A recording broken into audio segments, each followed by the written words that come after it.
sollozo, mucha gente está alarmada. ¿Qué ha pasado?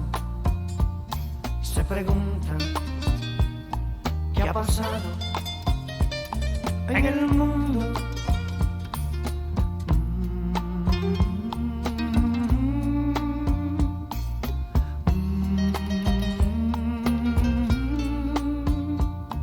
Una joven va gritando, mamá. Dios les bendiga, hermanos, en esta hora que se conectan en nuestra transmisión, el pan nuestro de cada día. Les damos la bienvenida a cada uno de ustedes y reciban un cordial saludo de parte de nuestros pastores y de su iglesia Monte de Sion Martorell. Y hoy tenemos la última iglesia, la serie de las 7 iglesias del Apocalipsis, y le damos la bienvenida a nuestro pastor Jorge Trejo. Dios le bendiga, pastor. Amén, hermana Zulma, Dios le bendiga. Es un placer saludarle igualmente a todos nuestros hermanos que ya están ahí conectaditos con nosotros y pues lógicamente al pastor y a su familia. Amén, amén, pastor. Bueno, pastor, antes de seguir, ¿nos podría dirigir con una poderosa oración? Claro que sí, hermano. Estamos invitando a todos ustedes, mis amados hermanos, para que levantemos nuestros corazones al santuario y invoquemos el nombre del Señor y sea Dios quien nos dé dirección y que lo que en este día se diga sea para la gloria de Dios y también para la edificación de nuestras vidas. Padre nuestro que estás en el cielo, te damos honor, te damos gracias por el día de hoy, por todas sus bendiciones, por darnos la vida, por darnos la salud, por tener, Señor, o estar en compañía con nuestras familias. Una vez más, Señor, agradezco la oportunidad de compartir con nuestros hermanos en España y en otros lugares esta poderosa palabra de nuestro Dios. Espero, Señor, que al abrir mi boca me sea dada palabra de sabiduría para dar a conocer con denuedo el misterio de su palabra. Bendiga, Señor, cada una de las personas que están allá en España y en otros lugares, Señor, conectados a esta hora de la noche, en el lugar de ellos, en el día aquí en Colombia, Señor. Esperamos que su gracia y su bendición sea sobre todos y cada uno de nosotros y que la palabra del Señor corra y el nombre de Jesús sea glorificado. Amén. Amén, amén, pastor. Bueno, pastor, antes de seguir vamos a compartir el enlace para que muchas personas puedan ser bendecidas con esta poderosa enseñanza. Ahora seguramente le llegará, pastor, el enlace. A ver, Ok. vamos a ver. También recuerden, hermanos, que estamos en YouTube como Iglesia Monte de Sion Martorell y en Instagram como Iglesia Monte de Sion Martorell. También ahí pueden seguir y ver nuestras publicaciones y en YouTube nuestras prédicas también y enseñanzas. A ver, listo. Listo, pastor. Ya está. Bueno, listo, pastor, ya está. Bueno, pastor, le dejo el tiempo. Sin más dilación, predíquenos. Perfecto. Ok. Muy bien, mis amados hermanos, entonces vamos a entrar en la palabra de Dios, vamos a hacerlo en el libro de Apocalipsis, capítulo 3. Vamos a hablar hoy sobre la iglesia Laodicea, como dijo nuestra hermana Zulma, es la última de las 7 iglesias de Asia Menor. Textualmente dice la palabra de Dios, Apocalipsis, capítulo 3, versículo 14. Escribe al ángel de la iglesia en Laodicea. He aquí el amén, el testigo fiel y verdadero, el principio de la creación de Dios, dice esto. Yo conozco tus obras, que ni eres frío ni caliente. Ojalá fueses frío o caliente. Pero por cuanto eres tibio y no frío ni caliente, te vomitaré de mi boca. Porque tú dices, yo soy rico y me he enriquecido y de ninguna cosa tengo necesidad. Y no sabes que tú eres un desventurado, miserable, pobre, ciego y desnudo.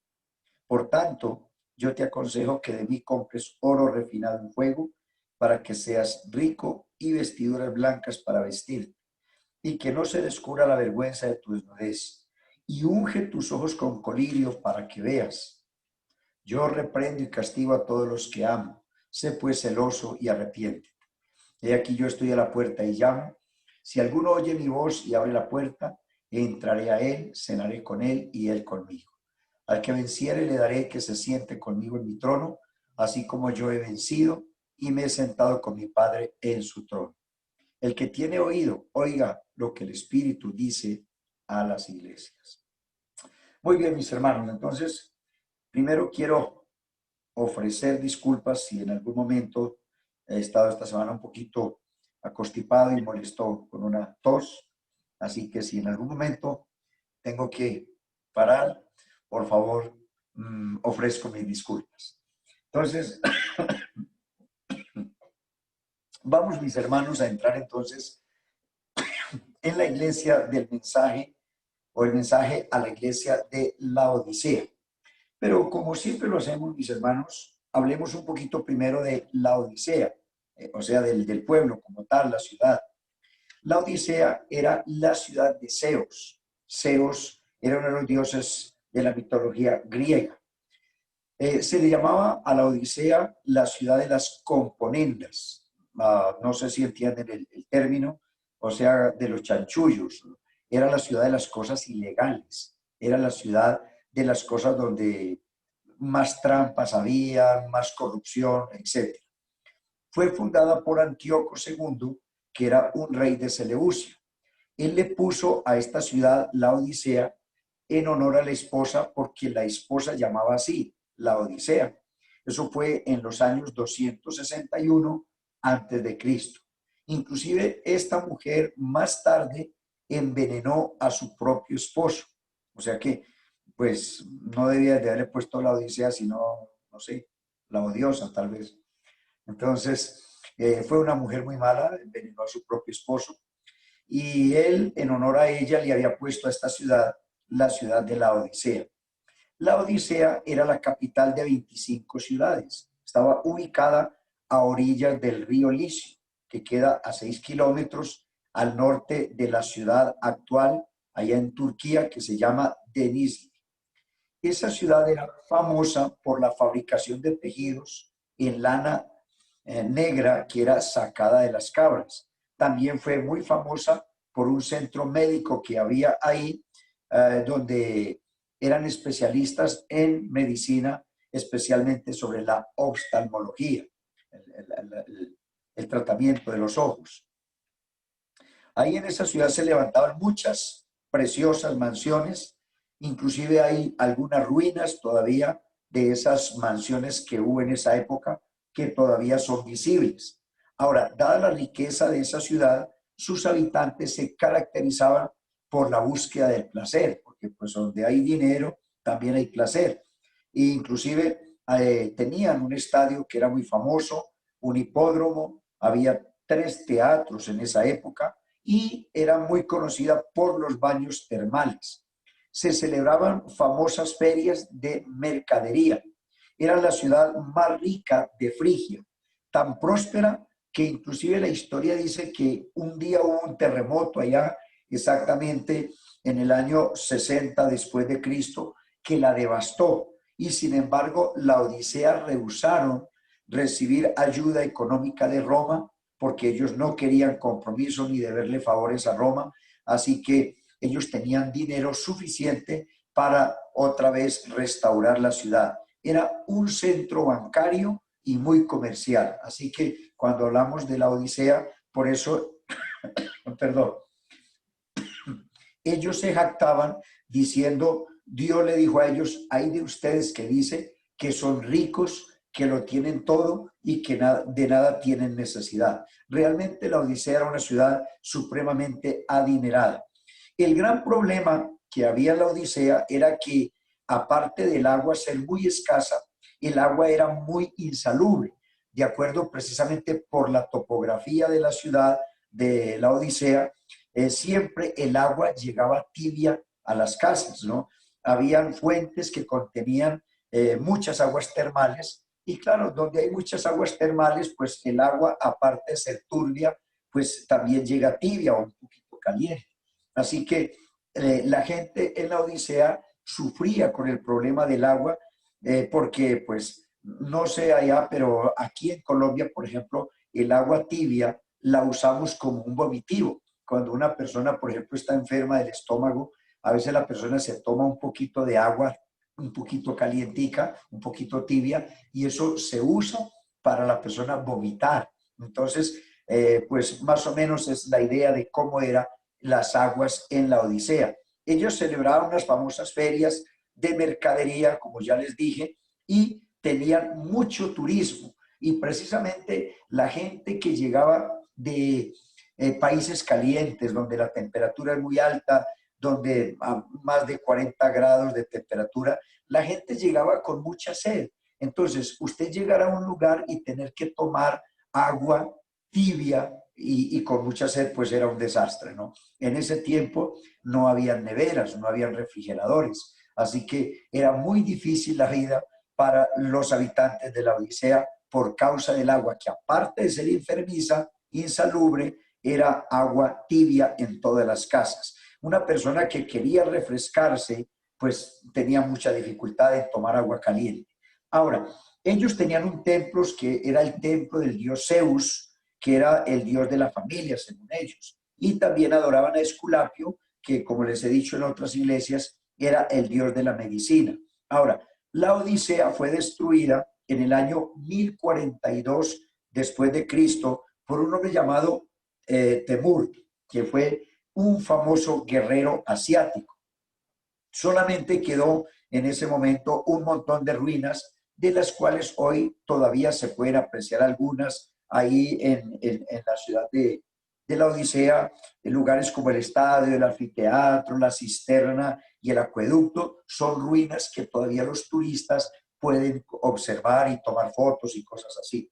Ahora, hay un hombre en la Biblia que se llamaba Epafras, que era compañero del apóstol San Pablo, y Epafras fue el que fundó la iglesia ahí en esa ciudad de la Odisea. Usted lee eso en Colosenses, capítulo 4, versículo 12. Epafras fue el pastor, digámoslo así, el hombre que inició una iglesia, una obra ahí en la ciudad de la Odisea. Y como ya dijimos, la Odisea es es la última de las 7 iglesias de las que hemos hablado en los capítulos 2 y 3 del libro de Apocalipsis. También es importante tener en cuenta, mis hermanos, que la Odisea, aparte de ser la última de las iglesias de Asia Menor en los tiempos del apóstol Juan, también es igual, digamos que vivieron muy cerca en el mismo periodo de la iglesia de Filadelfia. Acuérdense que yo les he dicho que Dios tuvo quejas con todas las 7 iglesias. Con la única iglesia que Dios no tuvo quejas fue con la iglesia de Filadelfia, que fue la que estudiamos los 2 jueves anteriores a este. Así que, hermanos, déjenme decirles que hoy vamos a hablar de la Odisea, que es el último de las 7 y que también representa la iglesia a nivel mundial en el siglo XX y siglo XXI. Estas 2 iglesias, la iglesia de la Filadelfia y la iglesia de la Odisea, ambas representan lo que la iglesia ha vivido en el siglo XX y el siglo XXI. En otras palabras, en este siglo XX que acabo de terminar hace 20 años y en este siglo XXI en el que estamos, están figurando las 2 iglesias. Filadelfia, que era una buena iglesia, y la Odisea, que era una iglesia mundana. En otras palabras, hermanos, Filadelfia representa el buen trigo, los cristianos de buen testimonio. La Odisea, hoy en día, representa la cizaña metida entre el trigo, ¿no? Ahora, usted habrá leído en San Mateo capítulo 13, cuando el Señor habló de la parábola del trigo y la cizaña. Dice que Él sembró buena semilla y los apóstoles vinieron al Señor y le dijeron: Señor, ¿qué pasó? ¿Por qué el trigo tiene cizaña, tiene maleza? Y el Señor les dijo: mientras ustedes dormían, un enemigo hizo esto. Los discípulos le dijeron al Señor: ¿quiere que vayamos y arranquemos la maleza? Y el Señor dijo: no, no lo hagan, no sea que por arrancar la maleza dañen el trigo. Deje que crezca lo uno con lo otro, el trigo y la cizaña, y cuando el Señor venga, Él hará la diferencia. Él agarrará la maleza, la va a echar en el fuego y el trigo lo llevará al granero. En otras palabras, estamos viviendo ese tiempo. En el mundo hay 2 iglesias y no hablo de títulos, no hablo de nombres de iglesias, hablo de la parte espiritual, de la iglesia como cuerpo de Cristo. En el mundo hay 2 iglesias, hay una espiritual y hay otra carnal. Usted va a una congregación donde hay 100 miembros o 250 personas o 200 miembros de la iglesia y muchos de ellos son trigo, pero otros son cizaña. Hay hermanos que también diezman, que también oran, que van a la iglesia, pero su vida es una vida de mal testimonio, su vida, perdón, es una vida de pecado, es una vida de rebeldía, de desobediencia, pero entre esa maleza también hay hermanos que son trigo, hermanos fieles, que no solamente son cristianos en la iglesia, sino en la calle, en la casa y donde quiera que estemos. Porque es que nosotros tenemos que ser cristianos dentro y fuera de la iglesia. En la iglesia, en el culto, es muy fácil ser cristiano, porque uno abraza a los hermanos, porque oye palabra de Dios, porque el pastor lo está viendo, porque los líderes lo están viendo. Entonces es muy fácil ser cristiano dentro del templo cuando uno está cantando, orando, pero cuando sale a la calle y encuentra problemas y tentaciones y dificultades y problemas con los compañeros de trabajo, a veces problemas con la familia en la misma casa, con la esposa, los hijos, cuando usted va a un transporte público y alguien lo trata mal, alguien lo pisa, le ensucia la ropa, lo mira mal, lo insulta, etcétera. Entonces ahí es donde se tiene que probar realmente si somos tan cristianos como cuando lo estamos dentro del templo. Entonces, en la iglesia, por eso el Señor dijo una vez que cuando el Señor venga, habrán dos durmiendo en una cama. El uno será tomado y el otro será dejado. Dice que habrán dos trabajando, el uno se levantará y el otro se va a quedar. Habrán dos moliendo en un molino, el uno será tomado y el otro será dejado. ¿De qué está hablando eso? Eso lo que nos está diciendo es que en toda congregación hay trigo y hay cizaña. Hay gente que está ahí de apariencia, hay gente que está ahí en la iglesia, pero que su vida tiene muchas cosas ocultas, que su vida no es una vida correcta, y hay los otros que son el trigo, que es la gente que realmente están viviendo para Dios. Así que, hermanos queridos, déjenme decirle, Jesús no pronunció ni una palabra de alabanza o de consideración hacia la iglesia de Laodicea. Usted no encuentra ni una felicitación. El Señor no dice a la iglesia de Laodicea, porque no has negado mi nombre, pues te felicito porque no has negado mi nombre, porque trabajas arduamente. El Señor siempre tuvo palabras de elogio, aunque también de reprensión para las otras iglesias. Pero es que esta iglesia no tiene ni una palabra de elogio. Esta iglesia, Dios no le vio nada bueno a la iglesia de la Odisea, y eso es muy triste y muy preocupante. La palabra Odisea significa la voz del pueblo manda. Eso ya es grave. Ahí ya empezamos mal, porque cuando la Odisea significa la voz del pueblo manda, lo que está enseñándonos es la rebeldía del pueblo contra el líder cristiano, en este caso contra el pastor, no como en el caso de la tribu de Coré. Cuando usted lee el capítulo 16 de Números, yo se lo voy a dejar de tarea para que ustedes lo lean allá en sus casas esta semana. Números capítulo 16, todo el capítulo, para que ustedes tengan una idea clara de lo que les voy a decir. Cuando usted lee Números capítulo 16, los versículos 2 y 3, usted encuentra que 250 líderes se rebelaron contra Moisés y contra Aarón. Y ellos le dijeron a Moisés y a Aarón, no queremos obedecer más, usted no es solamente el espiritual, usted no es, Dios no habla solamente a través de ustedes, Dios también habla a nosotros también somos cristianos, nosotros también conocemos del Señor, también somos santos, así que ustedes no son más que nosotros. Y hermanos, Dios también está con nosotros. Y uno encuentra en la iglesia gente así, hermanos que no se someten, que no respetan, que no obedecen, que siempre piensan que el pastor es un hermano cualquiera por ahí como ellos. Déjenme decirle, mi hermano, los pastores, los líderes de la iglesia son seres humanos como ustedes, eso es verdad. También se equivocan, también cometen errores. Como seres humanos también tenemos defectos. Pero la Biblia me dice, hubo un hombre enviado de Dios llamado Juan el Bautista. Yo quiero que enfoque esa palabra porque eso está en San Juan capítulo 1. Cuando la Biblia dice, hubo un hombre enviado de Dios. Entonces, el pastor es un hombre como usted, como yo, como cualquier otro. Pero hay una gran diferencia, un hombre enviado de Dios. Así que uno tiene que respetar el liderazgo y la vestimenta de esa persona. Cuando uno va por la calle y ve un policía, uno no tiene respeto en sí por la persona, pues toda persona es digna de respeto, así no sea un policía, pero todo mundo hay que respetarlo. Pero uno cuando para en un semáforo, ¿por qué para en un semáforo? Porque esa persona que está ahí mirando es una persona que representa la autoridad, por eso tiene su uniforme y es una persona que está puesta por el gobierno ahí y uno tiene que respetar eso. Entonces, si no respeta a la persona, al menos respete el uniforme.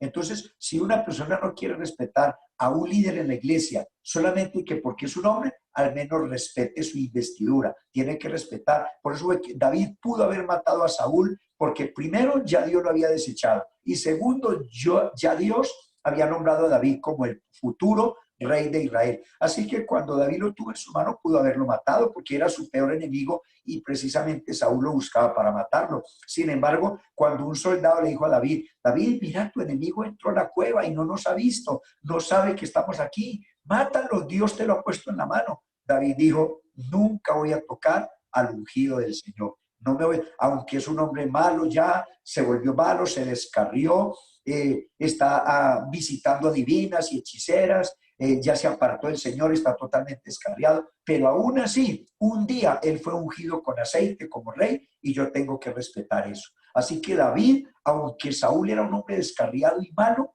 ya últimamente David no pensó en eso. David respetó y siempre recordó que ese hombre había recibido una unción de arriba como un rey de Israel. Así que un pastor, un líder, así tenga defectos, es un hombre enviado de Dios, es un hombre con una unción, es un hombre con una vestimenta sacerdotal, y esa vestimenta sacerdotal hay que respetarla. Eso fue lo que no hicieron los hermanos de la tribu de Coré allá en el desierto. Por eso vuelvo y les digo, cuando usted lea Números capítulo 16, los versículos 2 y 3, se encuentra que hubo 250 líderes que se rebelaron contra Moisés y Aarón y dijeron, no vamos a atenderlo más a ustedes porque Dios también está con nosotros.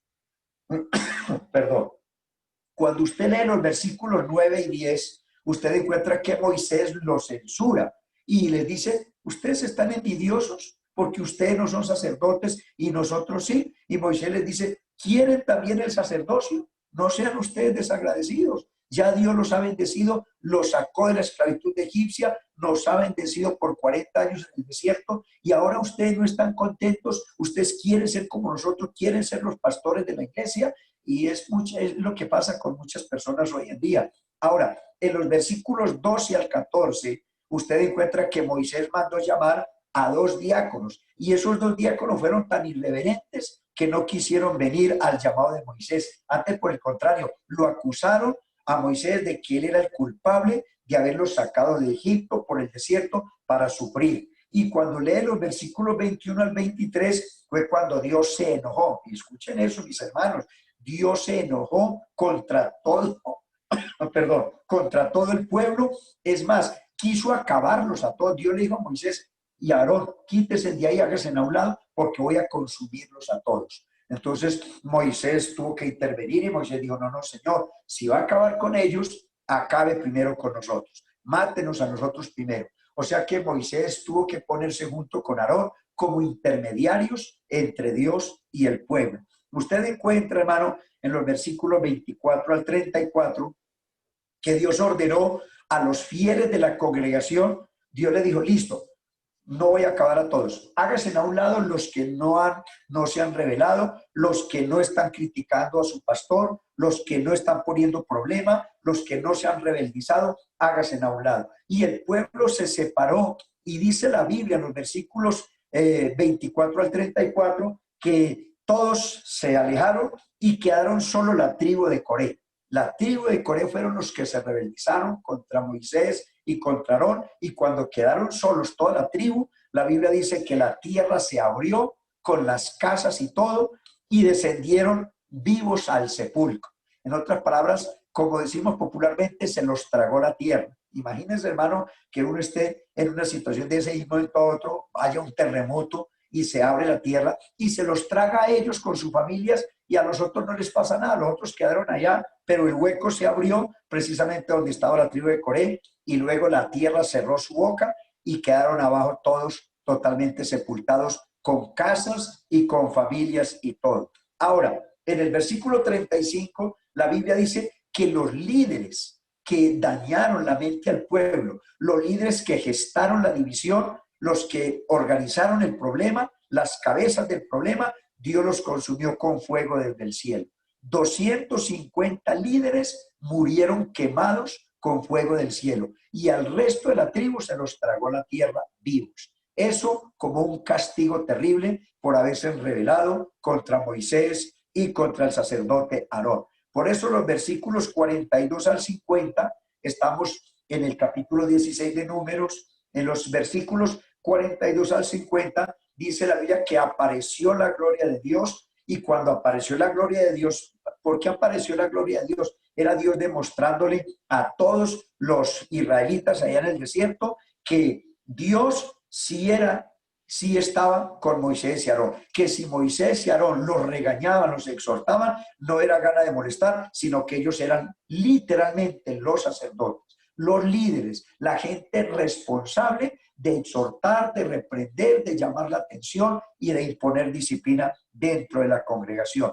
Dios estaba ejecutando el juicio sobre el pueblo, y con eso Dios le estaba diciendo: esto no es cosa de Moisés, porque es que a veces hay hermanos en la iglesia que piensan que el pastor es cantaletoso, que el pastor es problemático, que el pastor es muy cansón, que es que el pastor regaña mucho. Y no es el pastor, es Dios. El pastor tiene que cumplir su ministerio, tiene que hacer su trabajo. Así que Dios intervino para probarle al pueblo que lo que ellos estaban haciéndolo bajo la voluntad de Dios. Ahora, Dios habría acabado con toda la congregación y no lo hizo gracias a la intervención de Moisés. Por eso, mis hermanos, déjenme decirle que una cosa es democracia y otra cosa es teocracia. ¿Qué es democracia? Democracia es donde el pueblo manda. Democracia es bueno para un país, para una nación, pero la iglesia no es un gobierno democrático, sino un gobierno teocrático. Una cosa es democracia y otra cosa es teocracia. ¿Qué es teocracia? Teocracia es donde Dios manda a través del sacerdocio.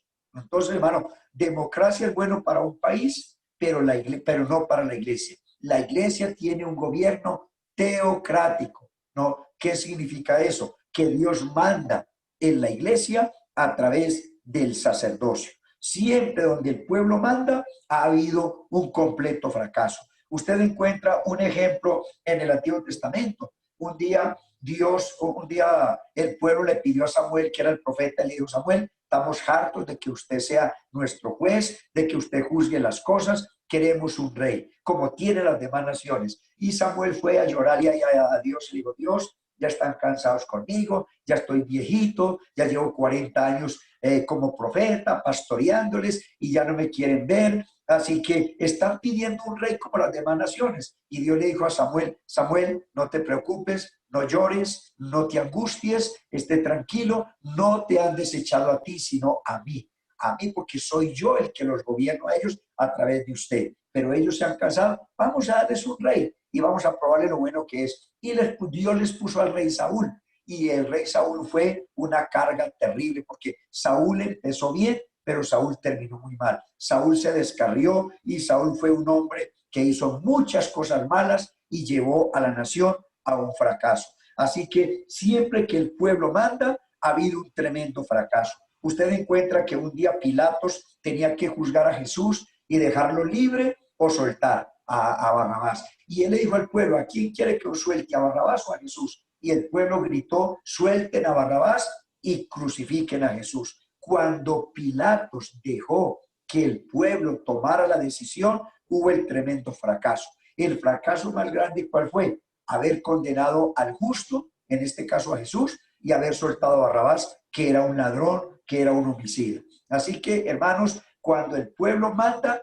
las cosas no pueden funcionar. En una iglesia siempre tiene que haber una cabeza visible, un sacerdote, un pastor, y ese es el orden de Dios. Dios estableció para su pueblo, en este caso para la iglesia, un gobierno teocrático.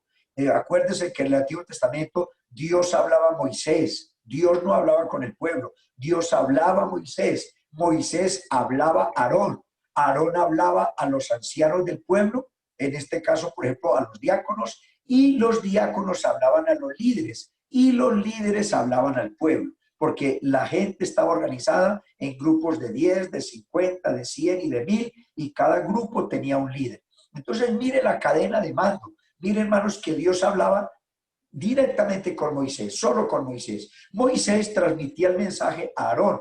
Aarón transmitía el mensaje a los ancianos del pueblo. Los ancianos del pueblo lo transmitían a los líderes. y los líderes lo transmitían a la congregación. Así que, hermanos, en este caso, la iglesia de la Odisea estaba cometiendo los mismos errores que cometía la ciudad de la Odisea. Esa ciudad se sentía, hermano, que nadie tenía por qué mandarlos. Y cuando una congregación no respeta, perdón, cuando no respeta la jerarquía, cuando no respeta al pastor, cuando no respeta a los diáconos, cuando no respeta a los líderes, es una iglesia que va a fracasar. Así que, hermanos, hay que ser muy cuidadosos con eso, de que nosotros como cristianos y miembros de una congregación no seamos personas insensibles y rebeldes, porque eso trae consecuencias gravísimas. Dios, cuando castigó a Saúl, dijo, el profeta Samuel se lo dijo a Saúl, como pecado de adivinación es la hechicería, y la obstinación como el pecado de hechicería y de adivinación. La obstinación y la rebeldía son dos pecados como el que practica la hechicería y como el que practica la adivinación. Imagínense, si un hechicero es un pecado ante Dios, Dios compara a un rebelde en la iglesia con un hechicero. Entonces hay que ser muy cuidadoso de las personas que son rebeldes en la congregación. Ahora, hermanos, la iglesia estaba cometiendo, repito, los mismos errores que cometía la ciudad de la Odisea. Esa ciudad se sentía autosuficiente y así se sentía la iglesia, ¿no? La ciudad creía que no necesitaba de nadie ni de nada, y así se creía la iglesia. La iglesia pensaba, no necesitamos de nadie, nosotros tenemos plata, tenemos templo, tenemos de todo, tenemos buen mobiliario, ¿no? Así que, hermanos, tenemos que ser muy cuidadosos con el medio ambiente de la ciudad en la que vivimos, porque en la ciudad donde vivimos, donde trabajamos, donde nuestros hijos estudian, hay que tener mucho cuidado con las malas mañas de esas ciudades, con los resabios, con la mala conducta. Si nuestros hijos estudian en colegios donde hay mucho homosexualismo, nosotros como cristianos tenemos que sentarnos con nuestros hijos y enseñarles a la luz de la palabra de Dios que Dios no creó un tercer sexo, Dios no creó seres homosexuales, Dios creó hombre. La Biblia dice varón y hembra los creó. Entonces, cuando en el colegio le dicen al niño, no, mijo, cuando usted esté grande usted decida si quiere ser mujer o quiere ser hombre.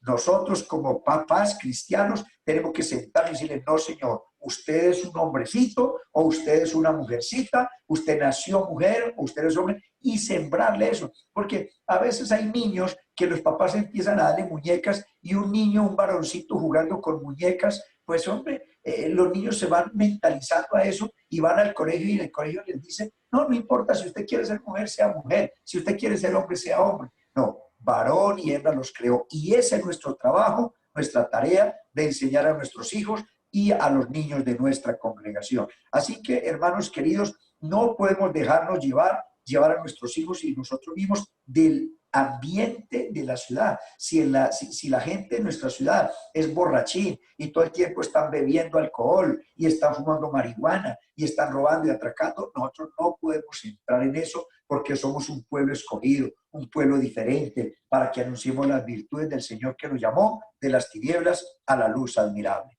Así que, hermanos queridos, aquí encontramos que Dios habló a la iglesia de la Odisea de una manera muy fuerte.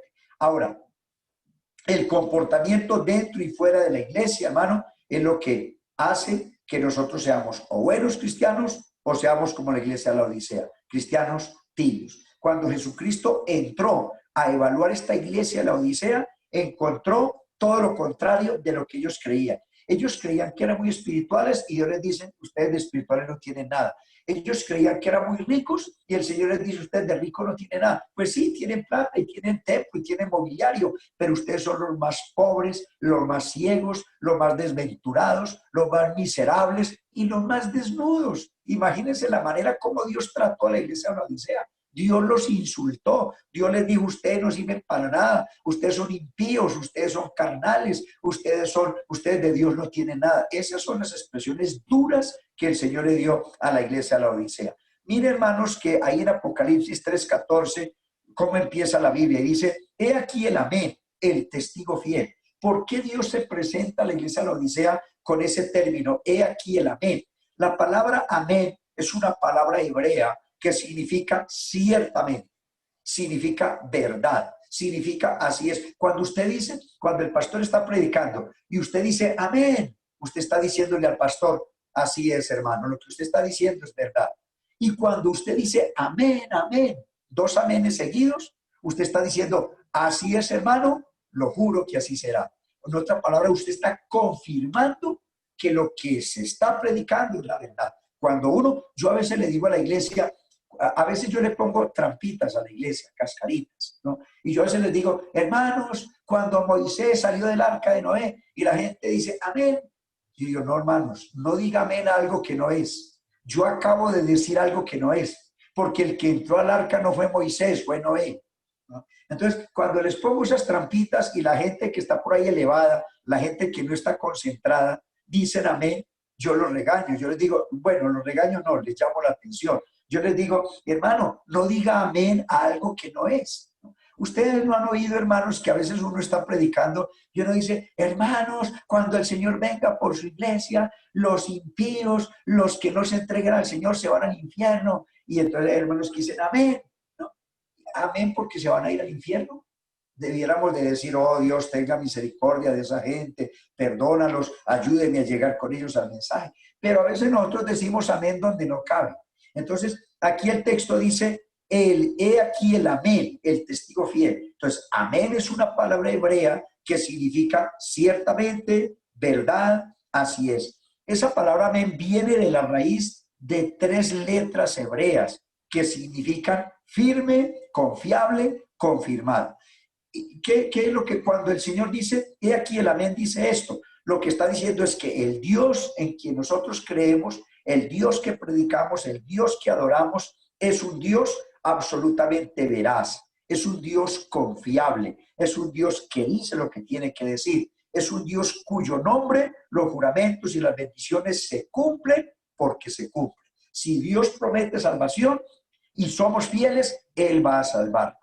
Pero si Dios promete castigo y somos, y somos rebeldes o faltamos a Dios, el castigo vendrá. Si Dios promete bendición espiritual y somos fieles, Él nos va a bendecir. Si promete castigarnos y somos rebeldes, Él lo va a hacer. Dios es fiel. Por eso el amén dice eso. Ahora, dice el testigo fiel. ¿Quién es el testigo fiel? Pues nuestro Señor Jesucristo. Ya lo hemos dicho varias veces en otras clases. Usted lee ahí Apocalipsis 1:5, donde dice Jesucristo, el testigo fiel, el primogénito de los muertos, al que nos amó y nos lavó de nuestros pecados con su sangre. Entonces el testigo fiel es nuestro Señor Jesucristo. Ahora, el principio de la creación dice esto. Hablando de Jesús dice, el principio de la creación dice esto.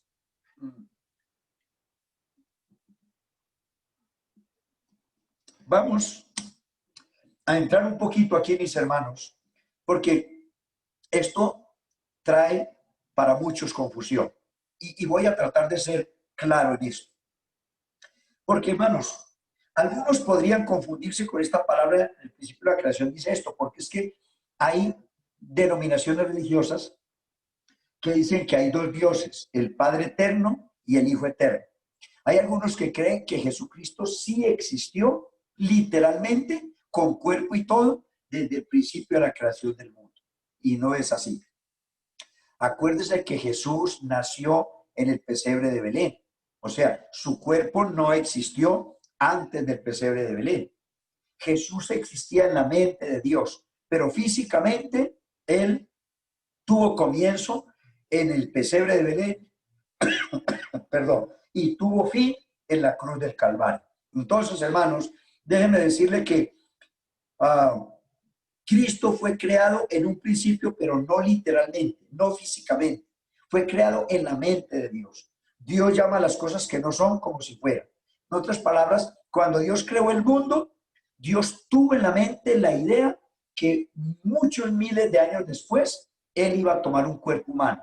Él iba a humanarse y Él iba a nacer por la vía del pesebre para redimir nuestras almas de nuestros pecados.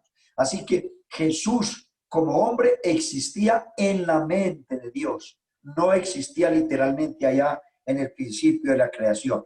Todos los verdaderos cristianos de todas las edades confesamos que Jesucristo no es creado ni hecho allá físicamente en el comienzo de la historia. No, porque eso fue lo que enseñaron el arrianismo. Arrio fue uno de los que más peleó en el concilio de Cartago en el año 325 después de Cristo, cuando nació la doctrina trinitaria. Acuérdense que yo alguna vez les enseñé que la doctrina trinitaria salió de dos hombres, uno que llamaba Atanasio y otro que llamaba Arrio. Arrio fue un obispo que predicó la Trinidad, y Atanasio era un diácono que peleó con él y le mostró que pues la doctrina de la unicidad de Dios. Entonces, el arrianismo fueron los que creen y enseñan que hay tres dioses y que Jesucristo existía físicamente desde antes de la creación del mundo. No solamente lo enseñaron el arrianismo, sino que también lo enseñan los testigos de Jehová, los enseñan los mormones y muchas denominaciones trinitarias. Ahora, hermano, repito, como humano, Jesús empezó en el pesebre de Belén y terminó en la cruz del Calvario. Como Dios, Jesucristo es antes de todas las cosas. Como Dios, Jesucristo es el creador. Usted encuentra donde la Biblia dice, San Juan capítulo 1, verso 3, Colosenses 1:15, dice la Biblia, todas las cosas por Él fueron hechas, por Jesús, y sin Él nada de lo que ha sido hecho, fue hecho. San Juan 1:3 y Colosenses 1:15 dice, Jesús es la imagen del Dios invisible. Dios es espíritu y un espíritu no tiene imagen. Entonces, Jesús es la imagen del Dios invisible. O sea, si alguien quiere conocer a Dios, tiene que hacerlo a través de Jesucristo, porque Jesucristo es Dios. Jesucristo es la foto de Dios, para decirlo de alguna manera, ¿no? Entonces, Él es el primogénito, o sea, la autoridad de toda la creación, porque en Él fueron creadas todas las cosas, las que hay en los cielos y las que hay en la tierra, visibles e invisibles, sean tronos, sean dominios, sean potestades, sean principados, todo fue creado por medio de Él y para Él. Y escuche esto, y sin Él, y Él es antes de todas las cosas, y todas las cosas por Él subsisten. Entonces Jesucristo como Dios es creador, como Dios existe desde el comienzo, pero como hombre no existió en el comienzo. Como hombre, Él empezó su existencia en el pesebre de Belén. Entonces, eso que les quede muy claro. Ahora, ya yendo más adelante, hermanos, en Apocalipsis capítulo 3, versículos 15 y 16, Dios dice a la iglesia de la Odisea, yo conozco tus obras, que ni eres frío ni caliente, y por ser tibio te vomitaré de mi boca. Entonces, aquí en Colombia hay un dicho que de personas, digamos, hay personas que trabajan con el gobierno, que tienen un puesto alto y entonces a veces no pagan las multas de tránsito, a veces los encuentran borrachos manejando y cuando la policía los agarra y les ha pedido y los ha multado, ellos se enojan. Usted no me multe, usted no sabe quién soy yo, ¿no? Entonces hay mucha gente que dice así, usted no sabe quién soy yo. Pues bien, Dios sí sabe realmente quiénes somos nosotros. Uno se puede esconder del pastor, se puede esconder de los hermanos, se puede esconder de la familia, pero nadie se puede esconder de Dios. Dios sí conoce nuestros corazones y Él sabe realmente quiénes somos nosotros. Así que, hermanos, Dios no quiere que seamos medio buenos y medio malos. Mire, un canoero una vez iba remando, ¿no? Con su canoa. Y entonces él iba, Dios ayúdame, Dios ayúdame. Y resulta que él empezó a dar vuelta y se cayó a un remolino y no podía salir del río. Entonces ya él empezó a remar, Dios ayúdame, y cuando no encontraba respuesta, volteó el remo al otro lado y comenzó, buen diablo, ayúdame, buen diablo, ayúdame. Entonces hay gente que es así, hay gente que hoy están con Dios y mañana están con el diablo. Entonces, hoy están en el culto y mañana están haciendo cosas malas. Entonces, eso era lo que pasaba con muchos cristianos. Son personas tibias que ni son cristianos ni son mundanos, ni son hijos de Dios ni son hijos del diablo. Son de ambas cosas. Hoy amanecen bien y oran y cantan y van al culto. Mañana amanecen aburridos, amanecen hartos, no oran, no cantan y tampoco van a la iglesia. Entonces, hermanos queridos, hay que ser cuidadosos realmente en eso. No podemos ser medio buenos y medio malos. O somos cristianos o no somos cristianos. Mire lo que dice la Biblia en Mateo 6:24. Ninguno puede servir a dos señores. No puede. Ahora, en Santiago 3:11, ¿acaso alguna fuente puede echar por una misma abertura agua dulce y agua amarga? Tampoco se puede. Una de las cosas que más afectan el crecimiento de una congregación, no solamente el crecimiento numérico y espiritual, es la tibieza espiritual. La tibieza espiritual es el pecado que hace a Dios vomitar. La tibieza espiritual daña mucho, porque por eso es que hay tanta gente que no va a la iglesia, porque hay gente que dice, no, yo conozco un evangélico que va al culto y se mantiene allá tomando cerveza, tomando alcohol, embriagado. Yo conozco un evangélico que fuma. Yo conozco un evangélico que es más tramposo, no paga las deudas. Yo conozco un evangélico que es mal patrón y maltrata a sus empleados. Yo conozco un evangélico que es mal empleado y le roba el tiempo al patrón. Yo conozco un evangélico que maltrata a la esposa, que le pega a los hijos, que es esto, que es aquello. Entonces, la tibieza espiritual es muy grave. En el Antiguo Testamento, antes que Israel entrara a la tierra prometida, el Señor les dio un solemne aviso a los israelitas. Usted lea Levíticos capítulo 18, versículo 24 al 28, donde Dios les advirtió a los israelitas. Y Dios les dijo, mire, yo no voy a sacar a ustedes de Egipto, donde han estado por más de 400 años como esclavos. Pero si ustedes se vuelven mundanos, si ustedes empiezan a practicar todas las maldades de los cananeos, si ustedes se vuelven tan malos como ellos, si ustedes empiezan a practicar las abominaciones y empiezan ustedes a hacer las cosas malas como la gente que no conoce el evangelio, yo los vomitaré de mi boca. Voy a vomitar a esos paganos. Por eso fue que los israelitas, cuando entraron a la tierra de Canaán, Dios empezó a obrar y Dios empezó a bendecir a la nación, y ellos sacaron a los amorreos, a los heteos, a los jebuseos, a los cananeos, a los heveos, a los gergeseos. Eran puras naciones paganas, malas, que adoraban ídolos, que quemaban a los niños al dios Moloc, y todas esas naciones que hacían cosas abominables y que estaban ahí en la tierra de Canaán, tierra donde había leche y miel, donde había ganado en abundancia, donde había hierro, donde hay petróleo. Y Dios les dijo, lo voy a sacar a todos ellos y les voy a dar esa tierra a ustedes.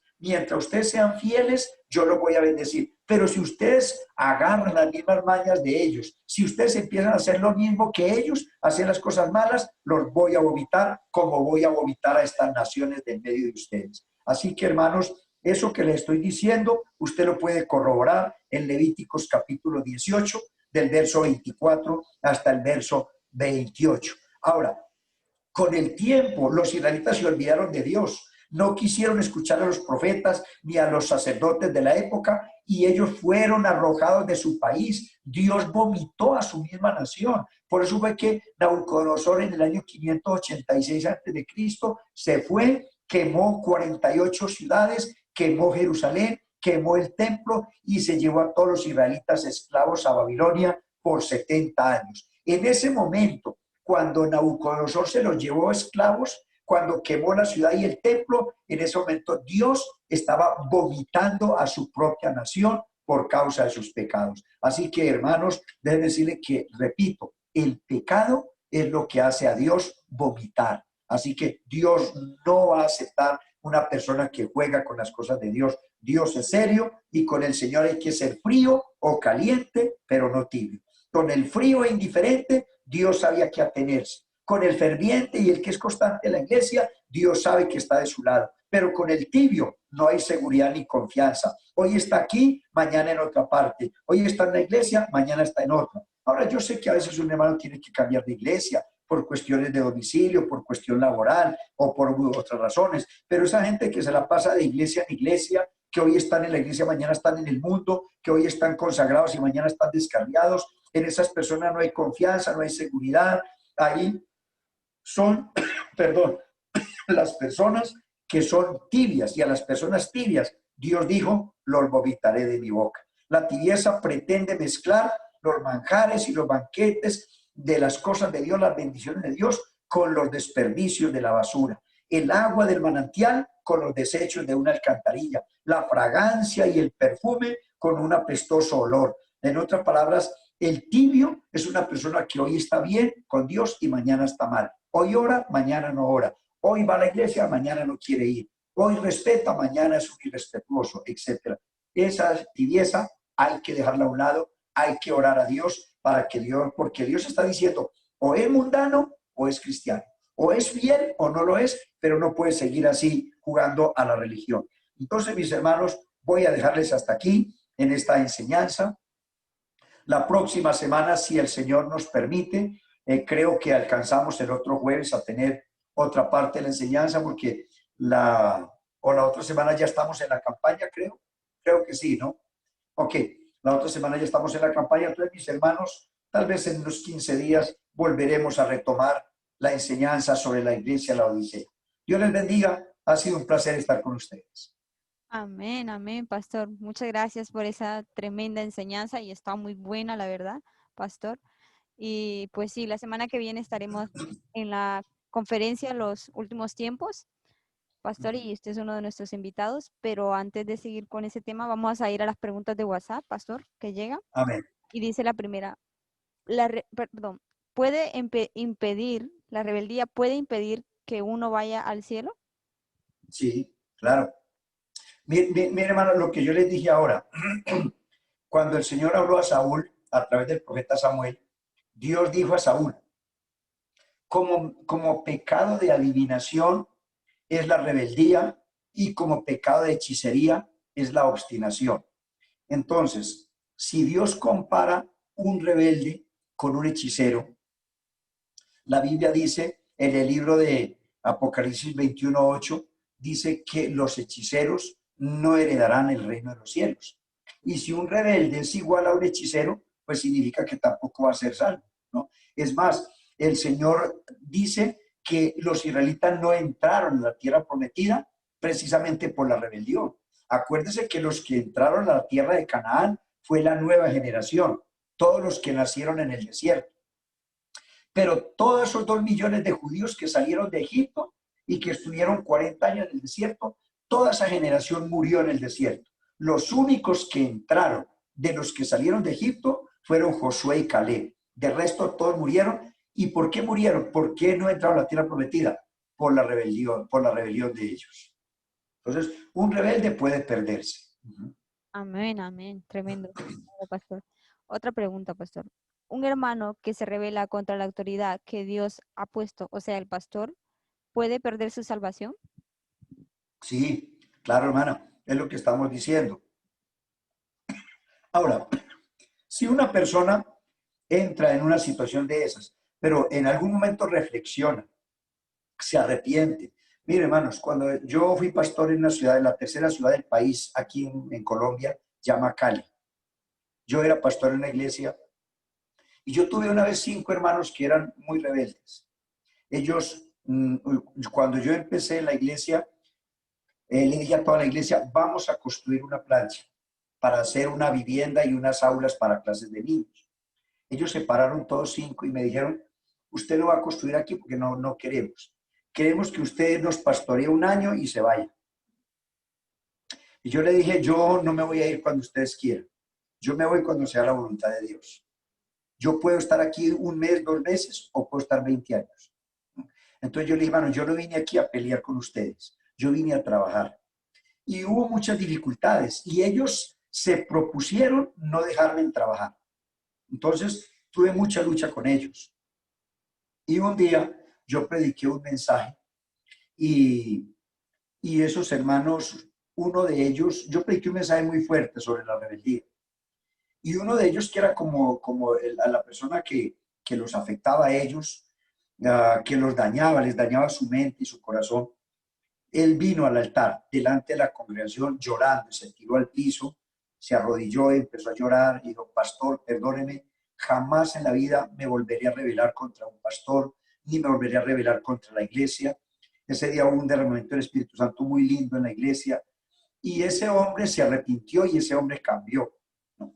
Pero otro de ellos, que era uno de los gestores de la rebeldía, terminó la dominical y se fue a jugar un partido de fútbol un domingo a las 2 de la tarde. Y estando jugando a las 2 de la tarde en plena cancha, le dio un infarto y se murió. Entonces, murió en plena cancha a las 2 de la tarde un domingo. Entonces, una persona que hace eso se está metiendo en problemas con Dios, ¿no? Porque Dios dijo, no toquéis a mis ungidos, ni hagáis daño a mis profetas. Por eso yo le estoy pidiendo a los hermanos, mire, hermanos que me escuchan, los que están conectados, si yo como pastor no estoy haciendo las cosas bien, si yo no soy un hombre cristiano, ustedes tienen el derecho, ustedes a hablar conmigo, a llamarme la atención, a reprenderme, porque yo tengo que ser un ejemplo a la congregación, ¿no? Entonces, si yo le pido a un hermano de la iglesia que haga algo indebido, usted no tiene por qué obedecer. Por ejemplo, que si yo voy a faltarle al respeto a una jovencita en la iglesia, ¿no? La jovencita tiene todo el derecho a rebelarse y a decir no. Entonces, porque yo estoy haciendo algo que no debo de hacer.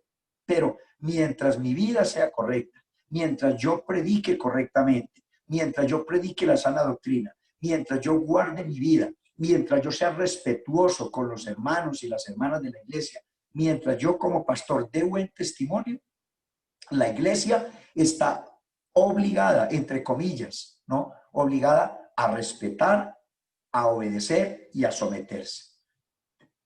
Una persona no tiene que someterse a algo malo que yo quiera, ¿no? Porque también a veces una persona también dice, o sea que si el pastor me manda a mí a tirarme por un abismo, entonces me tiro. No se trata de eso. La Biblia dice, someteos a vuestros pastores, porque ellos velan por vuestras almas como quienes han de dar cuenta a Dios para que no lo haga quejándose. Repito, si yo como pastor actúo bien, la iglesia tiene que respetar, tiene que obedecer, tiene que someterse. Si yo me equivoco, no, yo como pastor también debo reconocer cuando me equivoco. Si yo, por ejemplo, ofendí a un hermano, yo debo tener la capacidad, el coraje, el valor de venir a ese hermano y decirle, hermano, perdóneme que le ofendí, perdóneme, hermano, que cometí un error con usted, discúlpeme. Uno como pastor, uno también, hay un dicho en Colombia que dice, el que manda, manda, aunque mande mal, ¿no? Yo no estoy de acuerdo con esos dichos.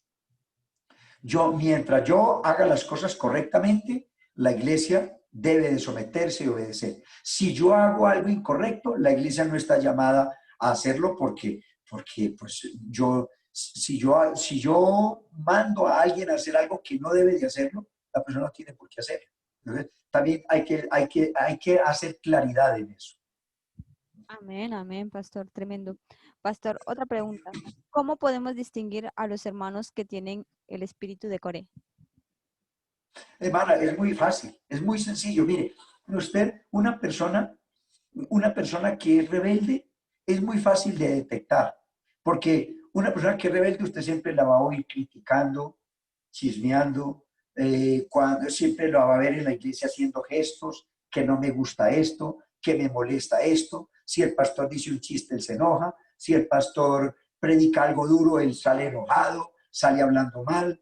Si lo mandan a hacer un trabajo y no lo hace. Es decir, una persona rebelde es muy fácil de detectar en la iglesia. Amén, amén, pastor. Otra pregunta, pastor. ¿Qué va a pasar con los hermanos que se levantan contra el pastor? Hermana, ellos van a tener miren lo que pasó con la tribu de Coré. Ellos se levantaron contra Moisés y ellos pensaron que no iba a pasar nada. Y mire que la tierra se abrió y se los tragó a todos. Y a los líderes que gestaron la rebelión, cayó fuego del cielo y los consumió a todos, 250 líderes. Así que la Biblia dice que no escaparemos quien quiera que sea. Así que los juicios, por eso yo les dije ahora, el amén dice esto. El amén, ¿qué es? Que Él es veraz, que Dios es confiable, que Dios cumple lo que promete. Si Dios dice que un rebelde lo va a castigar y que los rebeldes no heredarán los cielos y que los rebeldes van a tener su paga, Dios va a hacer en algún momento. Una persona rebelde va a tener sus consecuencias. Puede ser a corto o largo plazo, ¿no? Pero una persona que se levanta contra un liderazgo, que se levanta contra el pastor, que se levanta contra los líderes de la iglesia, contra los diáconos, una persona grosera, una persona rebelde, una persona irrespetuosa, esas personas tarde que temprano Dios pone la mano sobre esas personas. Amén, amén. Como lo que explicaba ahora usted, ¿no, pastor? Ese testimonio de los hermanos que se levantaron con usted y uno de ellos que se arrepintió. Sí. Amén. Mire, hermana, y de esas personas no hay ninguno en la iglesia, todos están afuera en el mundo, excepto pues el que murió del infarto.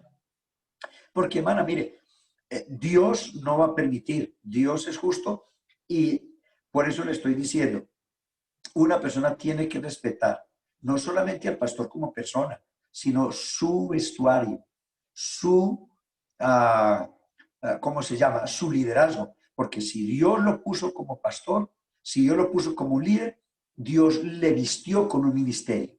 Ese ministerio es el que no se puede tocar.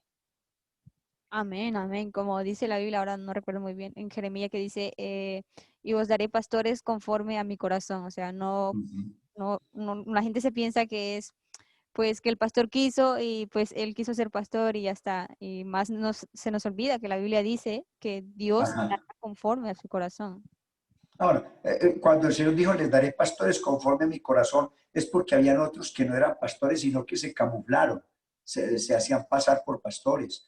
Y a veces han habido pastores que han hecho cosas malas en una congregación, que ha faltado el respeto a una joven, a una hermana en la iglesia, a un jovencito, que no han sido honestos con los dineros de la iglesia y cosas así. Entonces, bueno, por eso yo les dije ahora, cuando un pastor tiene esas características, la iglesia debe de orar que el Señor cambie, que el Señor quite a esa persona, pero la iglesia no está llamada a obedecerme a mí, a respetarme a mí, si yo no soy un hombre digno del ministerio. Entonces, eso también hay que tenerlo en cuenta. Amén, amén, pastor. Otra pregunta, pastor, dice, ¿en la iglesia pueden haber personas que hablan en lengua y ser rebeldes? Claro, hermana. El Espíritu Santo, hermana, es dado a toda carne. ¿Qué es el Espíritu Santo? El Espíritu Santo viene en un momento de arrepentimiento. Por eso es que hay gente que inclusive ha recibido el Espíritu Santo antes de bautizarse. Porque una persona, digamos, lo único que necesita para recibir el Espíritu Santo es el arrepentimiento. Hay gente que sin ser bautizada han hablado en otras lenguas, porque arrepentimiento es la única requisito para una persona recibir el Espíritu Santo. Arrepentimiento. Ahora, el bautismo ya es el complemento para la salvación. En otras palabras, si yo vengo a un culto y en el culto yo me pongo a llorar y le pido perdón a Dios por mis pecados y me arrepiento, Dios me puede dar el Espíritu Santo y yo puedo empezar a hablar en otras lenguas. Pero el Espíritu Santo queda ahí, no, hablando a mi vida. Si yo voy allá afuera y no vuelvo a la iglesia y no vuelvo al culto y sigo mi vida pecaminosa, el Espíritu Santo sale, porque el Espíritu Santo no va a quedar ahí donde hay pecado. Entonces, el Espíritu Santo llega. Pero cuando yo me bautizo y empiezo a vivir una vida cristiana, el Espíritu Santo vino y va a quedar ahí haciendo morada en mi corazón. Entonces, una cosa es recibir el Espíritu Santo y otra cosa es conservarlo. Una persona recibe el Espíritu Santo, pero si es rebelde, si es desobediente, el Espíritu Santo va a salir, el Espíritu Santo se va a contristar. Entonces, la idea como cristianos no es que el Espíritu Santo lo saquemos corriendo, sino que dejemos a Dios morar en nuestros corazones para que podamos ser el templo y la morada del Espíritu Santo. Y para que Dios permanezca, es importante que haya obediencia, que haya respeto, que haya sumisión y que haya consagración. Amén, amén, pastor. Otra pregunta, pastor. ¿Por qué hay hermanos que se desesperan por tener el poder en la iglesia? Hay dos cosas que hacen mucho daño, hermana, no solamente en la iglesia, sino en el mundo. Es el dinero y el poder. Mucha gente por el dinero hacen cosas ilícitas y mucha gente por el poder hacen cosas ilícitas. Uno de los problemas más grandes de nuestro mundo es ese, que la gente que ama el poder, que quiere el poder, no les importa. Entonces, pararse encima del otro, dañarlo con tal de subir ellos. Esa es la situación que hay en la política, ¿no? Por eso la política es tan corrupta, tan mala, porque a otro no le importa dañar a otro con tal de subir él.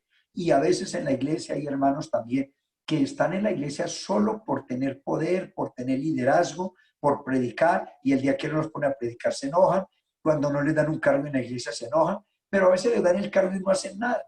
Entonces, hay gente que quiere tener el cargo, pero no quiere tener la responsabilidad. Mire, hermana, San Pablo le dijo a Timoteo, ¿no? El que desea obispado, buena obra desea. Mire que él no dijo el que quiera ser obispo. Él dijo el que anhela obispado. Una cosa es el obispo y otra cosa es el obispado. El obispo es la persona. El obispado es el cargo. Entonces, hay gente que quiere ser obispo, pero no quiere el obispado. En otras palabras, hay gente que quiere ser líder para que lo vean, para tener poder, pero no quiere hacer el trabajo, porque cuando son líderes no hacen nada, no se les ocurre nada, no son creativos, no trabajan en la iglesia, no tienen un buen espíritu, no colaboran. Son líderes para que el mundo les aplauda, pero no hacen el trabajo. Un líder tiene que cumplir con su responsabilidad. Amén, amén, pastor. Otra pregunta, pastor. ¿Una persona tibia se podría decir que es un hipócrita? Exactamente. Es un hipócrita, es de doble moral, ¿no? Es de dos caras. Hay muchos sinónimos para describir a una persona tibia.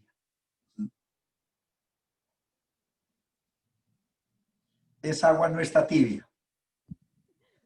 Amén, amén, pastor. No, no, no está tibia, está fría. Pastor, otra pregunta. ¿Cuáles son los síntomas o señales cuando una persona se está volviendo tibia? También, hermana, lo que hablábamos ahora, ¿no? Es fácil detectar a una persona que es rebelde. Una persona carnal es muy fácil detectarla, ¿no? Una persona carnal, una persona que se está volviendo tibia, es una persona que hoy está muy animosa en el culto, con mucho ánimo, mañana no. Hoy está adorando, cantando, mañana está sentado en la silla, durmiéndose, ¿no? Una semana va fielmente a los cultos, luego se deja un mes sin ir a la iglesia. Es decir, hay muchos síntomas para mirar cuando una persona se está volviendo tibia, ¿no? Está cambiando. Usted no puede, es como cuando una persona está enferma. Una persona enferma es muy fácil de detectar porque su mirada, su rostro, a veces pálido, sus ojos, sus ojeras, entonces se adelgaza. Es muy fácil ver a una persona que está enferma. Espiritualmente también es muy fácil detectar a una persona que se está volviendo tibia o que está viviendo la tibieza espiritual. Eso es, hay un dicho, es como las personas mentirosas. Hay un dicho en Colombia que dice, más ligero cae un mentiroso que un cojo, ¿no? Entonces, a una persona mentirosa fácilmente se detecta. Entonces, las personas tibias también muy fácil se conocen en la iglesia. Amén, amén, pastor. Otra pregunta, pastor. ¿Puede perder la salvación un hermano que estaba activo o caliente, se podría decir, y luego se volvió tibio? Sí, claro. Es que la tibieza es el pecado que hace a Dios vomitar. Si una persona estaba fiel a Dios y de un momento a otro se volvió tibio, la tibieza Dios no la acepta. Dios vomita. ¿Qué es vomitar? Significa que Dios no va a salvarlo. Una persona tibia no puede ser salva. Por eso el Señor dijo, ojalá sea frío o caliente. O sea, o descarriado del todo, mundano del todo, o fiel. Ahora, la ventaja es que una persona que sea tibia, si reflexiona, si se consagra, si le pide perdón a Dios y propone en su corazón cambiar y mejorar, esa persona siempre tendrá con Dios una segunda oportunidad. Amén, amén. Mientras nos llegue la venida de nuestro Señor Jesucristo, todavía se puede. Cada día, claro, cada día que el Señor no viene es una oportunidad para nosotros, ¿no? Por eso la Biblia dice, Dios no retarda su promesa, como algunos piensan que ya está tarde su venida, sino que Él es paciente para con nosotros, no queriendo que ninguno perezca, sino que todos procedan al arrepentimiento. Si el Señor no viene, es Dios en su misericordia, esperando que muchos hermanos tibios arreglen su vida con Dios. Amén, amén, Y que pastor. muchos inconversos se entreguen también. Amén, amén. Los fríos que se vuelvan calientes. Los fríos de verdad. Pastor, otra pregunta. ¿Pueden haber hermanos tibios en la iglesia sirviendo en la casa de Dios? Sí, claro, la tibieza espiritual desafortunadamente abarca mucha gente. No solamente a los laicos, no solamente a los creyentes de silla, de banca, sino también en el liderazgo, en los líderes. Hay muchos líderes tibios que están ahí por un puesto, están ahí por el cargo, que en la iglesia son unos y en la calle son otros. También lo hay desafortunadamente en la vida de algunos pastores y cosas así. Por eso le estaba diciendo ahora rato, a veces hay personas que critican mucho el evangelio y las iglesias porque a veces aún en pastores han habido cosas que no son dignas de alabanza. Entonces, esas también entran en la tibieza espiritual. Entonces, este es un mensaje que no es solamente para el cristiano, no es solamente para los hermanos que me escuchan allá en sus casitas. Esto que yo les estoy enseñando hoy es también para nosotros los pastores. Amén, amén, pastor, así es. Pastor, una última pregunta. Dice, pastor, ¿las personas que están de iglesia en iglesia pueden perder su salvación?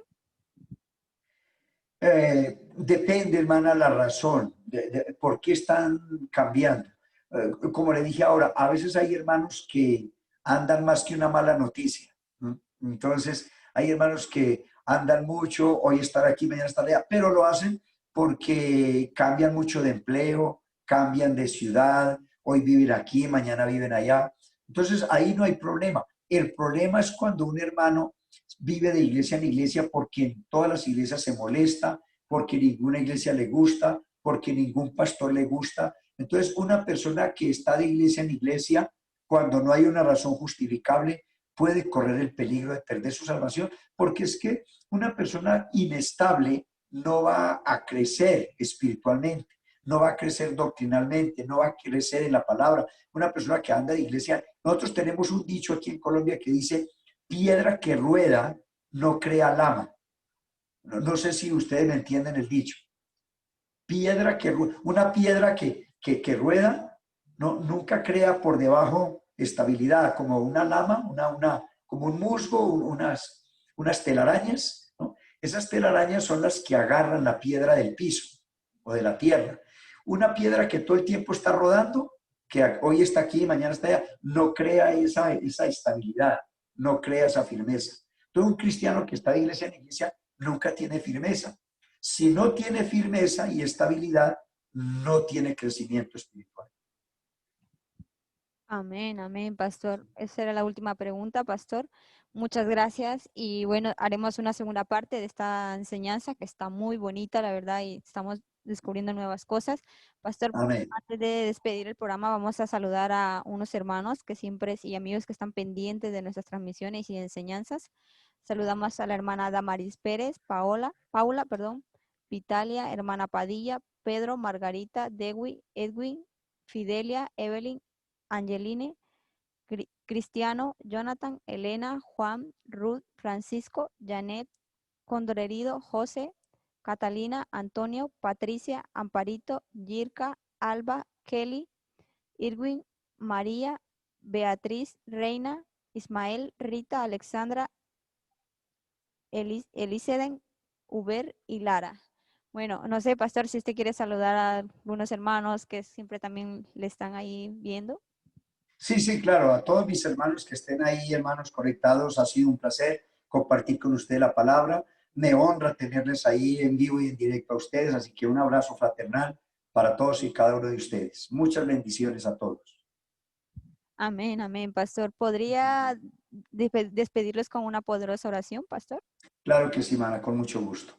Una vez más, Señor Jesucristo, te damos las gracias por darnos el privilegio y la bendición de haber compartido esta enseñanza a nuestros hermanos, a todas las personas que están allá conectados, a todas las personas que ya se disponen a descansar esta noche.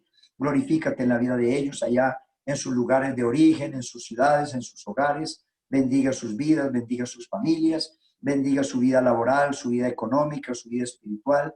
Bendiga, Señor, la iglesia en Martorell, bendiga al pastor, a toda la congregación, a los líderes, Señor, que están llevando a cabo estos programas. Gracias por el trabajo que están llevando a cabo, por el trabajo que están realizando. Glorifícate en la vida de ellos, bendíganos. Permítanos, Señor Jesús, tener un buen fin de semana en el nombre poderoso de nuestro gran Dios y Salvador Jesucristo. Toca, Señor, con su mano sanadora y poderosa a mis hermanos que estén luchando con algún problema de salud. Sánalos, restáuralos, Señor. Los que están sin empleo, Señor, abra las puertas de los cielos y derrama bendición sobre sus vidas para que ellos puedan cumplir con las necesidades del hogar. Bendiga a cada uno de los amigos que han estado conectados, los que de pronto no se han decidido entregar sus vidas a ti, Señor.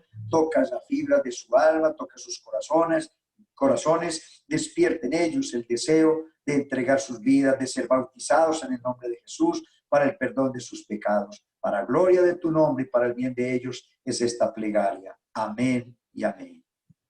Amén, amén. Bueno, pastor, antes de despedir el programa, tenemos aquí con nosotros al pastor Edilberto que quiere saludarles en Amén. directo.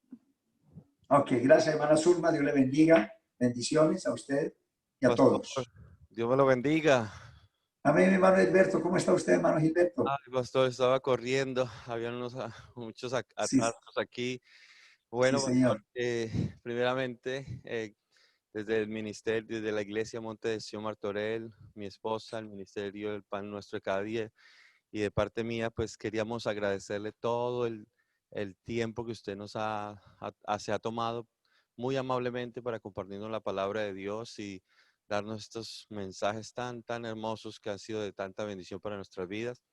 Y también pues decirle que a la audiencia que el pastor Jorge Trejos hace tal vez 19 años atrás o 20 nos conocimos. Él estuvo predicando aquí en la ciudad de Valencia, lo cual todavía queda un remanente allí por todo lo que se hace Amén. en el Señor, no es en vano. Y pues me conoció cuando el pastor, yo era el director de jóvenes, me aceptó una invitación aquí a Barcelona, hizo una vigilia, pues muy amablemente también hasta se quedó en mi casa, compartimos mucho, ha sido mi maestro Amén. en el Instituto Bíblico y pues han pasado los años y doy gracias a Dios por todo lo que el pastor pues ha invertido en mí y pues le doy gracias a Dios porque esto ha sido de bendición porque hemos podido ser instrumentos de Dios aquí en España, donde muchas almas se han podido bautizar, recibir el Espíritu Santo y agradezco a Dios por usted, por su vida, pastor. Gracias, hermano. Todo para mí es el honor, hermano, compartir con usted la palabra. Aprecio mucho el gesto, agradezco sus palabras, hermano, y aquí estamos, hermano, siempre contribuyendo hasta donde nos sea posible, como dije en algún momento, con un granito de arena, ¿no? En el trabajo del Señor, que es bien extenso. Amén, pastor. La semana que viene, usted es uno de nuestros invitados en nuestra conferencia Los Últimos Tiempos. Vamos a tener el privilegio de tenerle y de todo corazón, pues aquí en Martorell y en toda España. Tenemos una Amén. gran expectativa de lo que Dios va a hacer en este tiempo y va a ser un evento muy importante para nosotros. Así que gracias una vez más por acompañarnos, por su apoyo. Y desde ahora le digo, queremos que usted siempre esté aquí dándonos una palabra, haciéndonos una serie. Algo haremos, pastor, con tal de que nos... Amén, hermano. En lo que sea posible, lo hago con mucho gusto, hermano. Amén, pastor. Pues nada, solamente eso y decirle gracias. Salúdeme a su esposa, a la congregación allí en Bogotá, de Claro que sí. la cual también allí en Bogotá nací. Así que pues muchos recuerdos allá a todos y deseo que esté muy bien, se recupere porque me dijeron que estaba un poquito con gripe, ¿no? Sí, he estado un poquito, hermano, apestado, pero ahí estamos, hermano. Esta semana estuvimos orando, hermano, el sábado y el domingo por su familia, ¿no? Por Ah, hermano, por la familia de hermano Julio. sí, Hemos estado, yo conté algo a la iglesia, pues lógicamente sin entrar en detalles, y hemos estado orando para ellos, mi hermano. No hemos olvidado nuestro compromiso con Dios de orar por su familia. amén, pastor. Pues sin más, pastor, no le tomamos más de su tiempo. A todos los hermanos que hoy se conectaron, que vi que se conectaron muchísimos, les agradezco. Amén.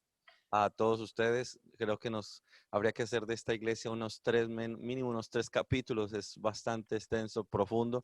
Gracias por Sí. darnos esta vista panorámica. Nos ha quedado más claro. Y yo sé que los capítulos siguientes serán mucho también muy interesantes. Gracias, pastor. Que mi Dios me lo bendiga Amén, grandemente. mis hermanos. Ha sido un placer, que Dios les bendiga y que tengan un buen fin de semana, mis hermanos. Gracias, pastor. Dios los bendiga, hermanos. Que estén muy bien. Amén. Igualmente.